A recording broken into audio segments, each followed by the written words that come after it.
Alors, Marinette Matei est professeure de l'Université de Grenoble-Alpes. Elle travaille au laboratoire LIDILEM, laboratoire de linguistique et didactique des langues étrangères et maternelles. Alors, parmi les intervenants de ce matin, Marinette est vraiment une pionnière. Elle a participé sous la direction de Bernard Pie au volet psycholinguistique d'une ancienne recherche sur l'école maternelle qui a été publiée en 1994, mais dont les travaux ont commencé bien plus tôt. Alors, parmi d'autres types de collaborations, l'IRE du Val d'Aoste a coopéré avec l'équipe de Bernard Pie justement à une recherche sur les représentations sociales du bilinguisme. Et à Marinette, nous devons le chapitre sur le magnifique protocole d'entretien que nous avons utilisé, qui est, à mon avis, vraiment un chef-d'œuvre en la matière, puisque cela nous a permis vraiment de mener des enquêtes tout à fait intéressantes. Cette recherche, à mon avis, restera dans l'histoire, non pas tellement pour les analyses que nous avons pu conduire sur le corpus, mais sur la richesse, l'étendue et la variété du corpus lui-même. Bernard Pie en était vraiment très très fier. Marinette est sociolinguiste, didacticienne, et elle a les idées très claires, souvent iconoclastes, sur les questions linguistiques. Idées qu'elle défend toujours avec beaucoup de verve, beaucoup de courage, y compris dans la presse et dans les médias. Elle fut blogueuse en son temps, elle l'est toujours. Dommage. Alors, je vous préviens que dans un mail récent, elle m'a écrit à propos de l'intervention d'aujourd'hui. J'espère ne pas être trop percutante. Alors, vous en jugerez vous-même. Merci Marisa. Merci beaucoup de l'invitation. Vraiment, ça fait très très plaisir que tu aies pensé à réunir des gens qui se connaissent et qui ont du plaisir à se voir. Donc vraiment, c'est toujours un plaisir de venir en Vallée d'Aoste. Et je dirais qu'on habite en Suisse, à la Chaux-de-Fonds, en travaillant à Grenoble. Et en venant ici, je suis toujours frappée de voir dans la toponymie, par exemple, à quel point les noms de lieux sont les mêmes, qu'on a vraiment le franco-provençal comme substrat, que pendant longtemps, le français a été la langue toit de ce substrat. Langue toit, tu peux nous dire ce que ça signifie? La langue toit, la langue collatérale. Enfin, les gens qui parlaient franco-provençal apprenaient à écrire en français quand ils ont fini d'apprendre à écrire et à lire en latin. Et voilà, le Val d'Aoste est dans cette mouvance, même si aujourd'hui, effectivement, on sent bien que l'italien prend le dessus, mais il y a, voilà, c'est toujours plaisant de passer des frontières nationales tout en ayant l'impression d'être sur le même territoire linguistique. Ça me fait toujours très plaisir. Voilà. Donc merci beaucoup de cette invitation. Il faudrait que j'arrive à désactiver le Wi-Fi parce que sinon, il va tout le temps m'embêter. Attendez, il faut que j'enlève ça 2 secondes. Voilà. Alors que Marinette bidouille techniquement, je voulais tout simplement dire qu'il nous paraissait très important, dans une région comme la nôtre, de réfléchir à l'influence que des représentations problématiques telles que celles que vous avez exposées ici, le conditionnement que ces représentations peuvent avoir sur l'apprentissage des langues, sur l'enseignement des langues. Les représentations sociales, c'est un objet d'étude surtout de la psychologie sociale, mais les sociolinguistes s'en en sont emparés et l'utilisent. Bon, voilà. Marinette, tu es prête? C'est bon, alors on va y aller, tant pis, j'arrive pas à le désactiver, mais on le changera. Donc voilà, dans la demi-heure, parce que je vais vraiment essayer de m'y tenir, donc c'est jusqu'à 20. Donc le plan de mon intervention, il contient ces 3 points. Donc mon idée, c'est d'amener un regard un peu général et peut-être un petit peu cadrant pour les réflexions qui vont se faire. Donc je suis assez éloignée de la didactique dans cette intervention, mais plutôt justement j'ai des réflexions autour du lien entre la science, le sens commun et la politique en matière de bilinguisme. Alors, Vous le savez, Grosjean en parle aussi dans sa vidéo. Pendant longtemps, le bilinguisme a une mauvaise presse. Là, vous avez un texte des années 30. Donc, on sait que c'est des années qui ne sont pas très favorables aux langues et au bilinguisme en général. Les pensées, la politique de droite, le fascisme étant en général pas très favorable à tout ce qui est mélange. Donc là, on a un psychiatre, psychanalyste français qui dit que le fait d'être bilingue pour un enfant, c'est presque une raison de pathologie. En fait, c'est un livre sur la psychologie adolescente et qui a tout un chapitre sur le bilinguisme en disant que le bilinguisme est un facteur favorisant des malaises identitaires à l'adolescence. Donc vous voyez là l'idée que la croissance intellectuelle n'est pas doublée, mais diminue de moitié. Donc c'est exactement le contraire de ce que dit Grosjean quand il parle des apports cognitifs du bilinguisme. Là, on est dans les années 30. Changement de perspective après, depuis les années 60-70. Donc on a par exemple le texte de Sandra Benziv,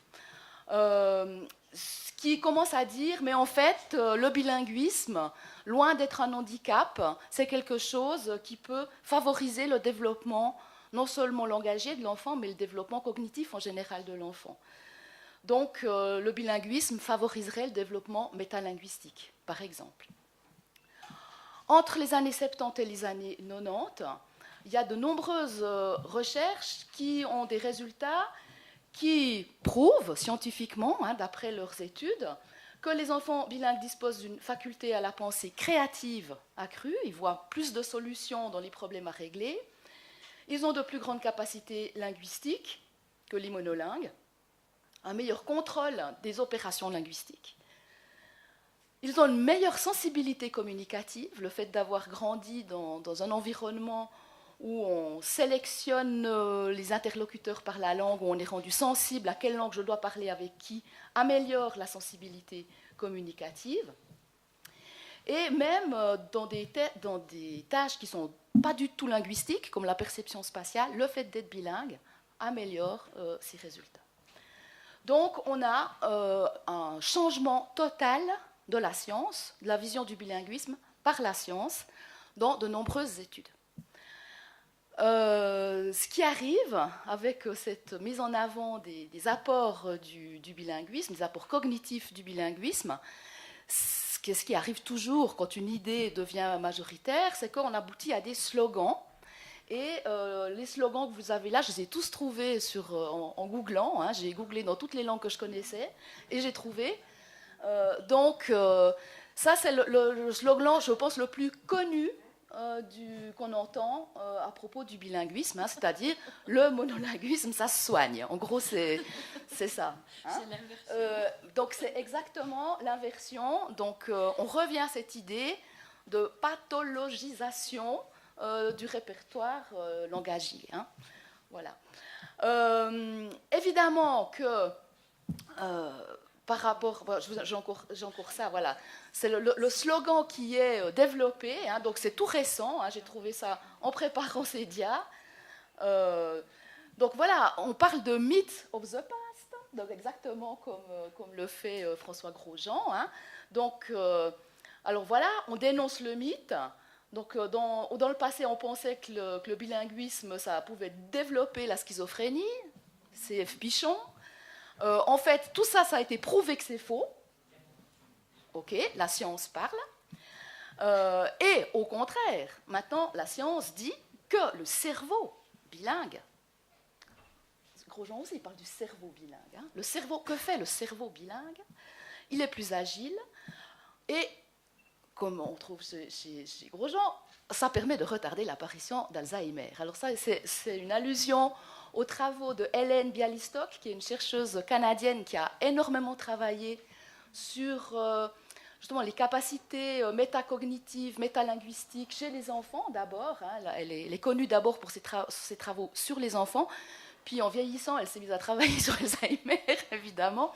Donc les bilingues Alzheimer ils deviennent déments plus tard, quoi. Voilà. Donc ça protège de la démence précoce. Alors là, c'est 5 years later, Grosjean dit 4, bon, vous voyez. Hein. Donc, et finalement, là aussi, je trouve extraordinaire, on passe de l'intelligence à l'économie. Les bilingues, en moyenne, gagnent 7% de plus que les monolingues.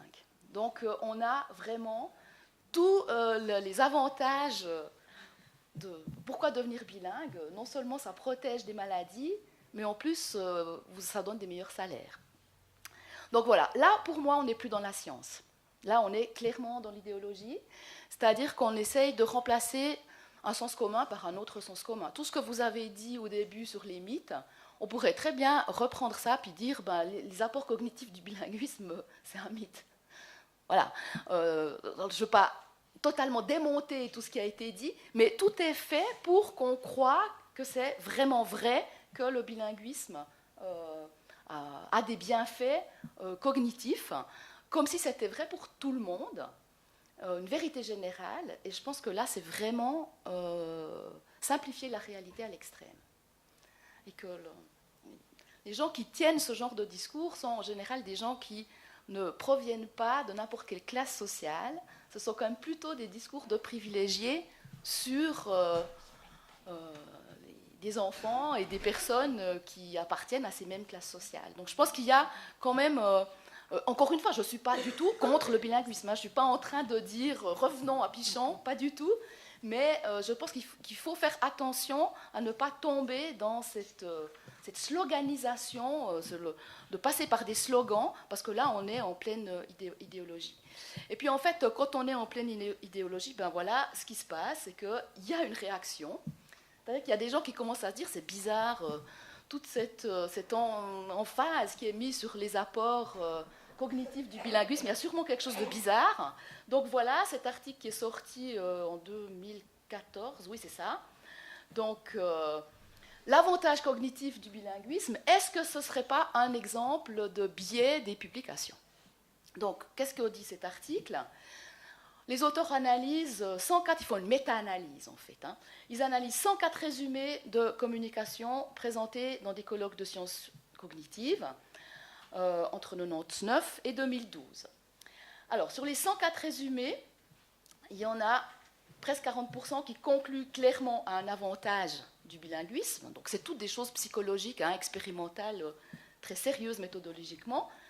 13% à des résultats pas très nets, mais qui tendent plutôt vers un avantage. 32% à des résultats mitigés, on ne sait pas vraiment quoi dire. Et puis 16% qui ne trouvent pas de différence ou un avantage monolingue dans la tâche effectuée. Alors, sur les 104 communications qui ont été présentées dans les colloques, il y en a 50 qui sont publiées. Donc, il y a toujours une sélection entre la communication et puis la publication. Donc ces 50 communications donnent le résultat de 52 études. Et alors les chiffres qui sont intéressants, c'est ceux-là. Parmi les études qui concluent à un avantage, il y en a près des 2/3 qui sont publiées. Parmi celles qui questionnent l'avantage, il n'y en a plus que 40%. Et puis parmi celles qui concluent à une absence de différence entre monolingue et bilingue, ou même un avantage monolingue, ce qui pourrait arriver selon la tâche qu'on fait faire, hein, il y en a moins d'un tiers qui sont publiés. Donc les auteurs disent, eh ben voilà, il y a un biais de la part des éditeurs de revues qui en fait favorisent les études qui vont dans le sens de cette nouvelle doxa du bilinguisme comme apport cognitif. Voilà, donc il y a une doxa actuelle, la doxa a changé, et il se pourrait bien que cette doxa influence la perception qu'on a des études scientifiques, de leur validité, est-ce qu'elles valent la peine d'être publiées ou non. Donc Hélène Bialystok a bien sûr réagi à ça, parce qu'elle est clairement mise en cause. Donc elle a cet argument que je trouve assez intéressant en faisant le parallèle avec le réchauffement du climat. Elle dit que même si toutes les mesures ne montrent pas qu'il y a réchauffement du climat, il y a quand même un consensus aujourd'hui parmi les chercheurs pour dire que le climat se réchauffe. Donc en fait, il en va de même avec le bilinguisme. Même si toutes les études ne montrent pas un avantage cognitif pour le bilinguisme, il y a un consensus aujourd'hui pour dire que oui, le bilinguisme entraîne des effets positifs pour la cognition. Donc elle dénonce aussi un peu l'article en disant que les catégories sont orientées. Pourquoi ils n'ont fait qu'une seule catégorie avec pas d'effet du bi ou du monolinguisme sur la tâche et avantage monolingue, parce que finalement ça aurait pu être 2 catégories aussi. Donc, et elle dit aussi que ce biais, s'il existe, c'est pas parce que il y aurait un a priori favorable pour toutes les études qui montrent un avantage pour le bilinguisme, mais c'est que les études, les revues favorisent les études où on trouve quelque chose. Si vous faites une étude et puis qu'à la fin vous dites ben voilà, notre étude ne peut rien montrer, alors que scientifiquement c'est hyper important, c'est peut être tout aussi intéressant que si l'étude montre quelque chose, la revue aura tendance à dire non, ben, on ne publie pas, vous n'avez rien trouvé, donc on ne publie pas. Donc ça peut être un biais qui est uniquement un biais des revues et non pas de cette doxa qui a changé. Voilà, et on en parle dans la presse en parle. Est-ce que vraiment ça... Voilà, il y a une controverse en ce moment. Alors voilà, ça c'était mon premier plan, donc mon premier point pour montrer à quel point il ne faut pas trop non plus compter sur la science pour donner des avis définitifs sur le bilinguisme et ses avantages ou ses désavantages. Par contre, si on regarde en contexte éducatif, là je pense qu'il y a des choses qui sont importantes et qui nous disent des choses importantes sur le bilinguisme. Je vais utiliser le terme de régime. Il y a différents régimes linguistiques et dans ces différents régimes linguistiques, le bilinguisme n'est pas vu de la même manière. Alors, la première situation que j'aimerais voir rapidement avec vous, c'est un rapport qui est sorti en 2006 sous la coordination d'un sociologue allemand qui s'appelle Hartmut Esser, qui travaille dans un centre pour l'étude interculturelle et l'intégration des migrants et la cohésion sociale, et qui produit un très très gros rapport après avoir fait une gigantesque méta-analyse de plusieurs centaines d'études sur le bilinguisme, sur l'intégration des migrants. Donc ça se veut un rapport extrêmement solide, avec des arguments scientifiques imparables, pour orienter une politique en faveur, oui quand même, en faveur de l'intégration des migrants. Donc, politique linguistique en faveur des migrants en Allemagne. Alors, les thèses du rapport, le bilinguisme qu'il appelle compétent est exceptionnel.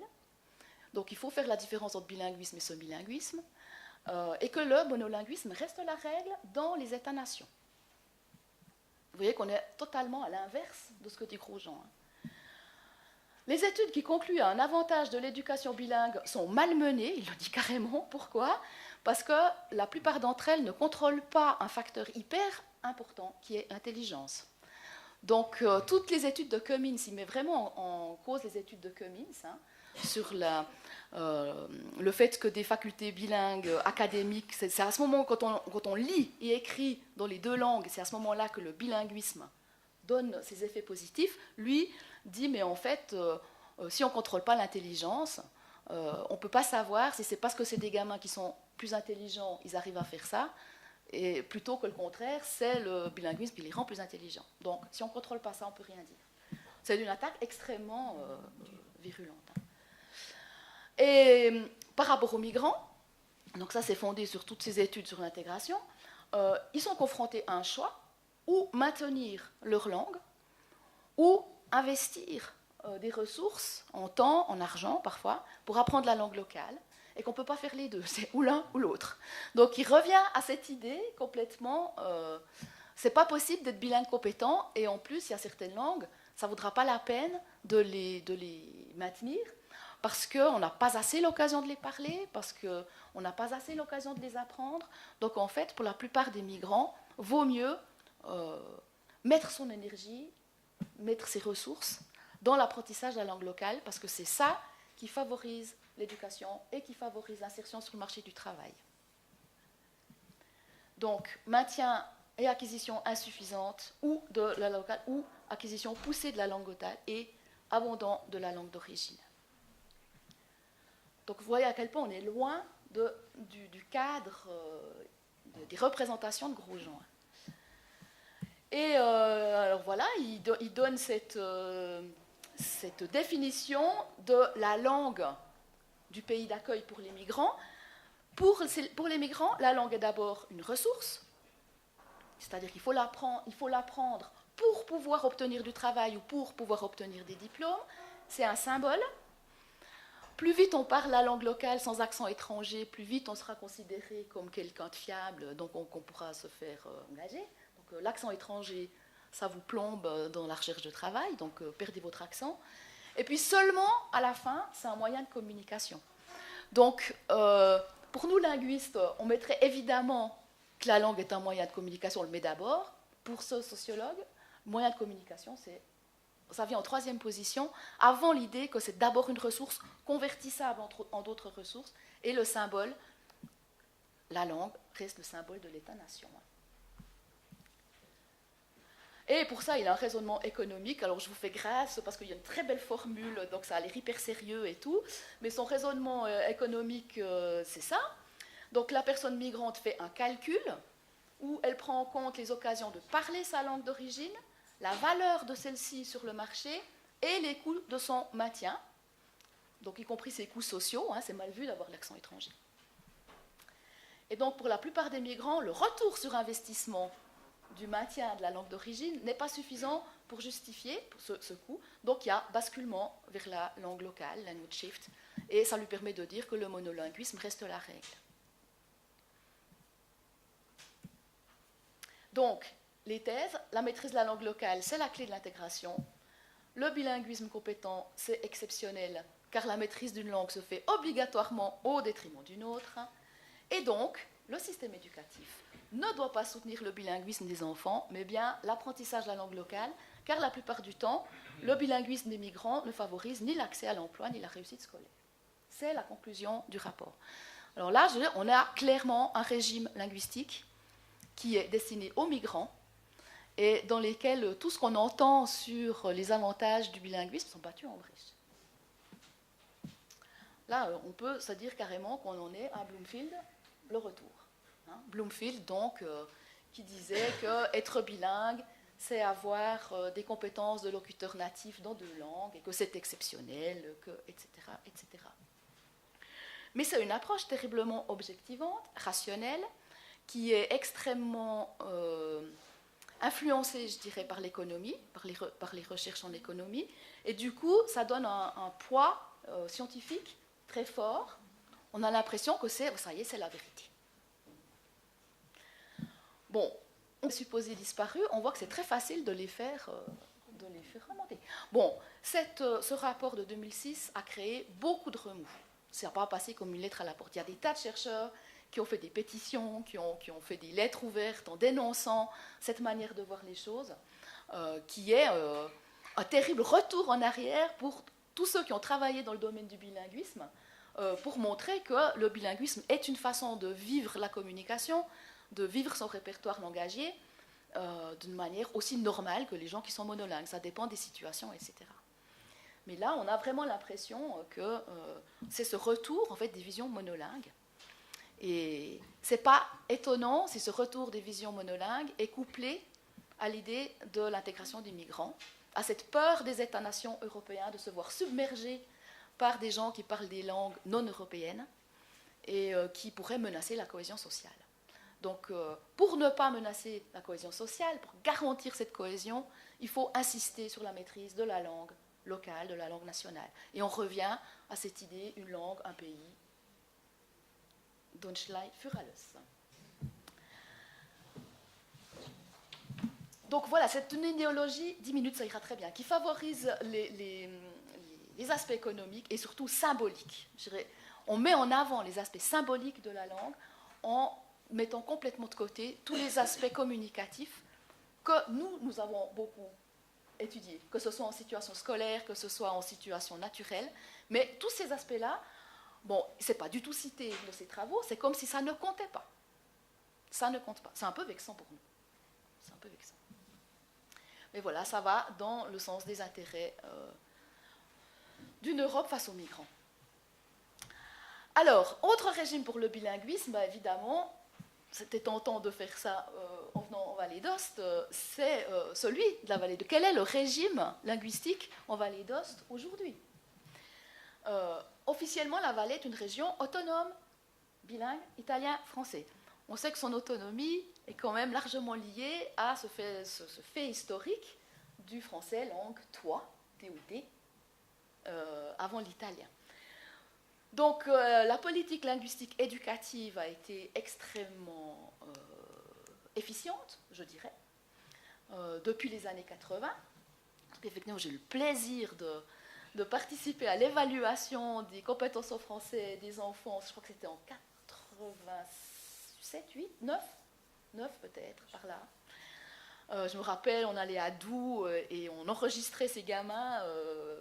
Voilà, donc pour moi c'est un bon souvenir ça. Et ça a suivi, hein, école primaire, école moyenne, lycée. Et je dirais que en Vallée d'Ost, on l'a encore entendu, hein, tu l'as dit, je dirais que c'est le régime linguistique européen du CECR. Le plurilinguisme pour l'Europe, c'est connaître sa langue maternelle, plus de langues. C'est avoir des compétences plurilingues et pluriculturelles. Mais évidemment que les langues qui sont présupposées quand on a ce discours-là, on parle quand même toujours de deux langues qui sont quand même plus ou moins internationales. C'est-à-dire que pour un Français, c'est maîtriser l'italien et l'anglais. Pour un Allemand, c'est maîtriser le français et l'anglais. Il y a bizarrement toujours l'anglais dans la composition. Mais voilà, on met quand même en avant le côté divers, la diversité. Hein.